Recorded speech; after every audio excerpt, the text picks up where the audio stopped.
disagree with this. I don't get how people put Mariota above him. Dak Prescott has been the charge in Mississippi State because their defense is good. Dak Prescott is amazing. Dak Prescott makes all the plays you want out of a quarterback, and you know what? He's got the playmaking ability of Johnny Manziel and the personality of somebody you actually like. He's, you know what? Integrity is technically in the Heisman statement, and if they actually vote on that, then Dak Prescott should have no problem. You know what? I want to say something before we move on. I was reading something, and kind of a sad story. Dak Prescott's mom died recently of breast cancer. And so, you know, it's a really emotional. I mean, he played, especially. I think it was 2 years ago when she died. I mean, his mom was a single mom and kind of drove him when he was younger, and so for him to be playing at this level, you know, it's just one of those things. You know, you know she'd be proud. So, you know, good job, Dak, and plus you have a fantastic name. All right, Noah, your top five. That was a funny way to end it. Plus, you got a fantastic name. Okay, at number 5, this list actually just changed for me. I had to do it. I can't put Todd Gurley, and I really like Todd Gurley, and I think that if he comes back, he will still be in the conversation, but I don't think he'll come back. And that's the problem. Number 5, Amir Abdullah. He's got to be there. The guy's a monster. He runs over everybody. And plus, he doesn't like Jameis just as much as I don't like Jameis, or at least how Jameis is behaving. Number 4, Everett Wilson. He has been amazing. 1,700 yards, 16 touchdowns, 4 interceptions, over 200 yards rushing. The weak point is the schedule. He hasn't played many amazing teams. The FSU win would help a lot. Number 3, our top 3s are the same, by the way. Melvin Gordon, over 1,000 yards rushing, 18 yards per carry, 13 touchdowns.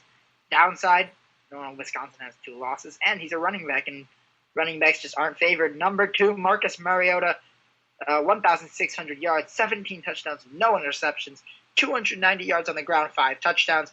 Of course, what hurts him is the loss versus Arizona. And number 1, Dak Prescott.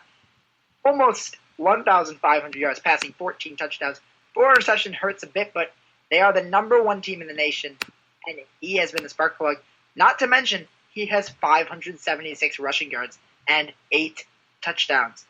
Dak Prescott, number 1, Mariota, number 2, Gordon, 3, Golston, 4, and Abdullah. All right, I want to ask you about something, and you're not prepared for this, I should warn you.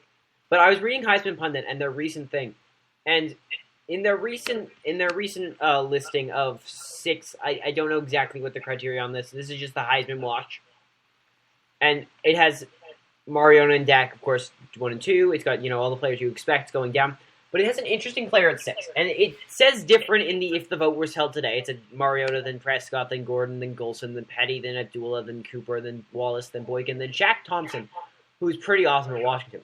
But in their watch thing, they put J.T. Barrett at 6. Because his season pace, he's on for 3,200 yards passing, 41 touchdowns, and 662 yards rushing, which apparently is going to be would be the most prolific season in Ohio State history or something like that. I had no clue.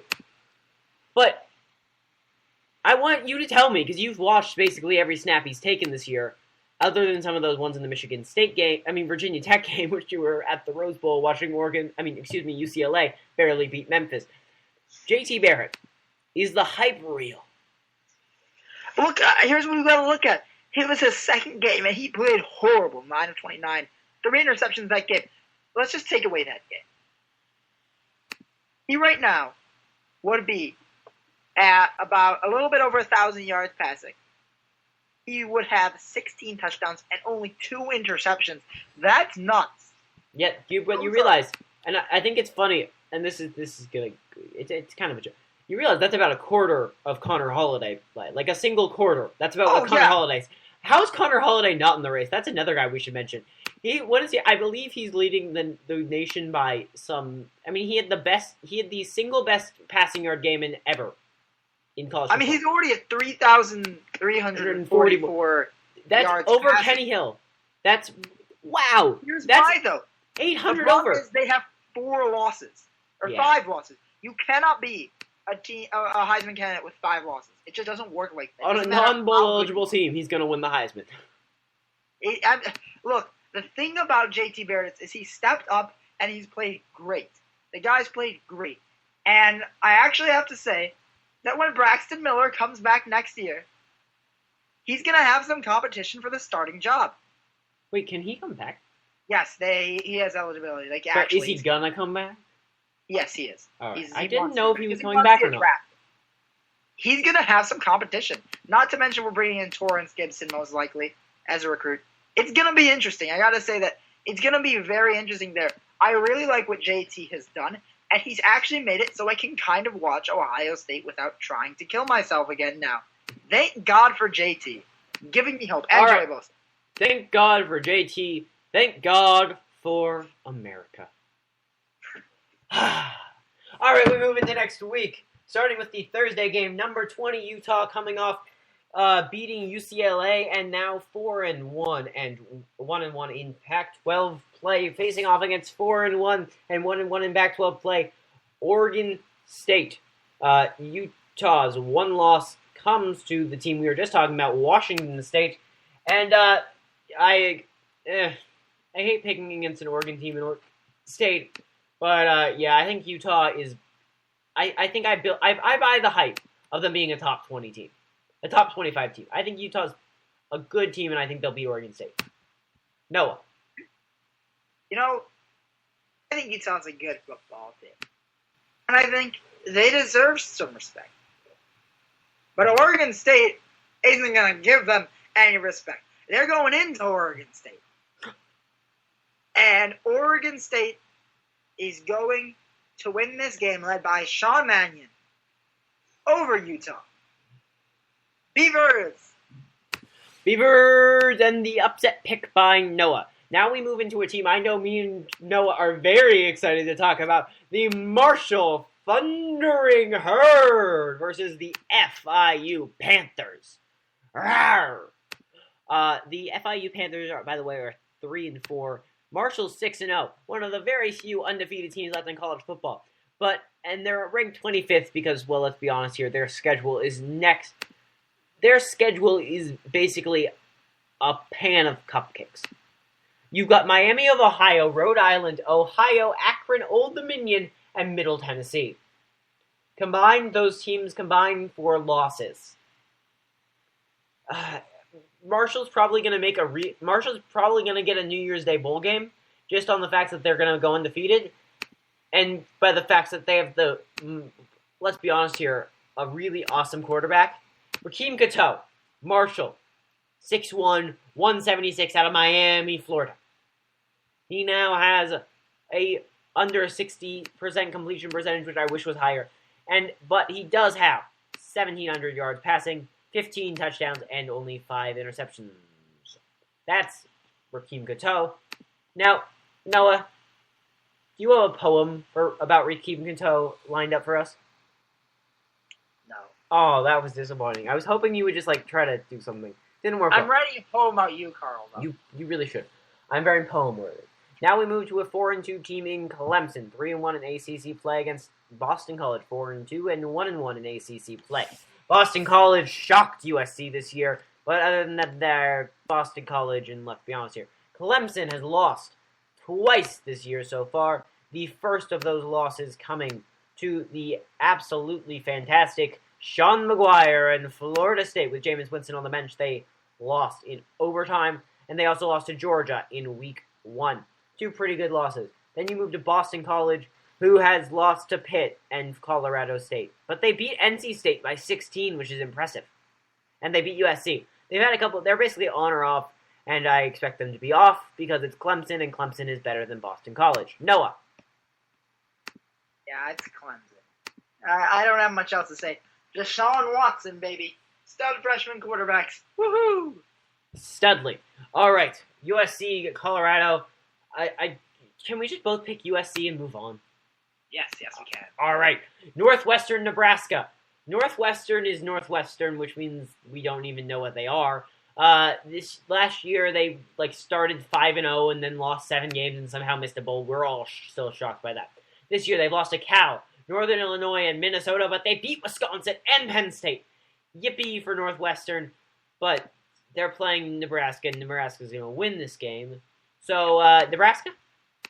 Yes, Nebraska. And from Evanston, Noah picks against Northwestern. Well, that's just disappointing. All right, now we have our first inter-ranked, both ranked, inter-25, I don't know what it's called. 17, Arizona State is hosting 23, Stanford. Stanford, 2 losses. Arizona State, uno.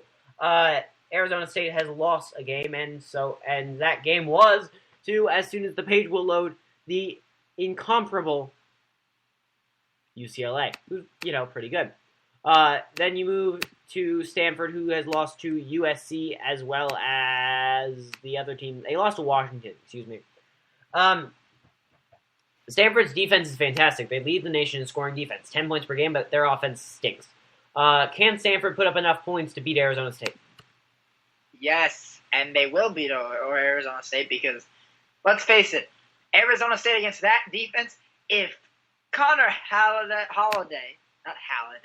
can get absolutely shut down, I think Arizona State can get shut down too. Stanford gets a big W. All right, side note. Stanford gave up 17 to Washington State. That is the most points they've given up all year. 17. Wow. All right.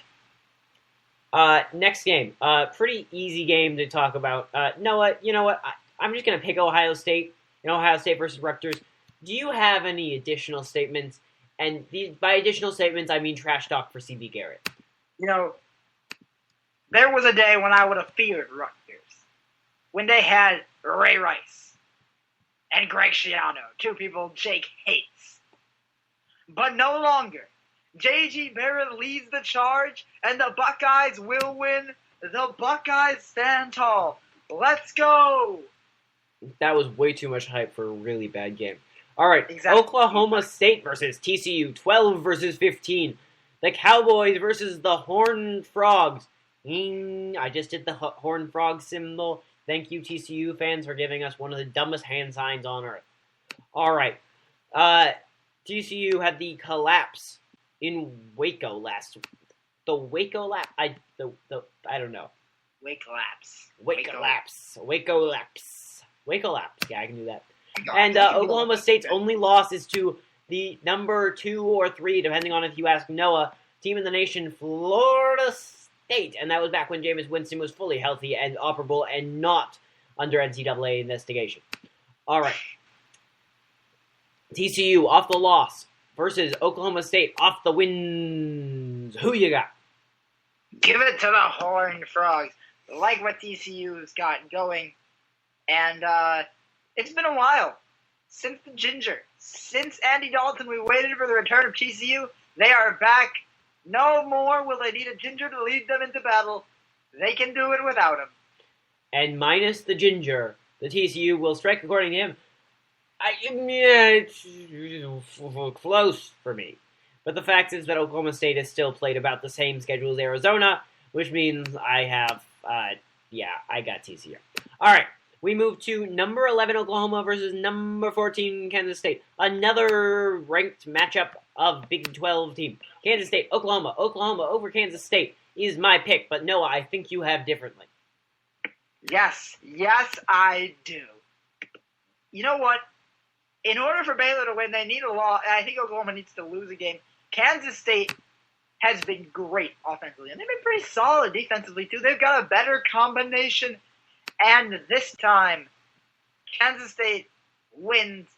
Jordy Nelson cheers in the streets. Of course, he went against it. Jake Waters leads them to the victory over Oklahoma. Go Kansas State. All right. Georgia versus Arkansas is the next game. Arkansas is 3-3, but their only 3 losses have come to A&M, Alabama, and Auburn, 3 highly ranked teams. Now they go to Georgia, number 10 in the nation, and 5-1. The SEC West is yet to lose to the SEC East. Pig Suey or Bulldog-ness. There's Georgia Bulldogs and the Mississippi State Bulldogs. There are like 4 Tigers, get it together, SEC, and get creative. I mean, you're just kind of boring, to be honest, with your nicknames.